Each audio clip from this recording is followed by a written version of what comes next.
Hi friends, ఈ summer సీజన్లో మామిడికాయలు ఎక్కువగా దొరుకుతాయి కదా. ఈ మామిడికాయలను ఉపయోగించి టేస్టీ అయిన పులిహోరని ఎలా తయారు చేసుకోవాలో ఇప్పుడు చూద్దాం. ఈ వీడియో నచ్చితే లైక్ చేయండి, మీ ఫ్రెండ్స్ అండ్ ఫ్యామిలీ మెంబర్స్కి షేర్ చేయండి, సబ్స్క్రైబ్ చేసుకోండి, పక్కనే ఉన్న బెల్ని ఆన్లో పెట్టుకోండి.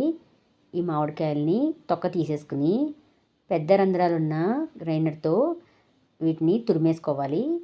అలాగే కొబ్బరికాయ చిన్న ముక్కను కూడా తురిమేసుకుని పక్కన పెట్టేసుకోవాలి. అన్నాన్ని ఈ విధంగా పొడిపొల్లాడుతూ వండుకుని ఒక ప్లేట్లో తీసుకుని పక్కన పెట్టేసుకోవాలి.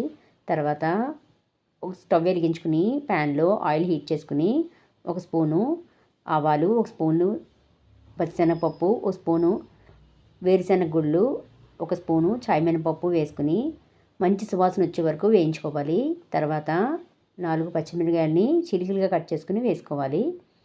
ఎండుమిర్చి, కరివేపాకు వేసుకుని పోపు బాగా వేగిన తర్వాత మనం తురుముకున్న మామిడి తురుముని, ఒక స్పూను కొబ్బరి తురుముని కూడా వేసేసుకుని బాగా కలిపేసుకోవాలి. తర్వాత కొంచెం పసుపు కూడా వేసుకుని పసుపు పోపు అంతా పట్టేలాగా వేయించేసుకోవాలి.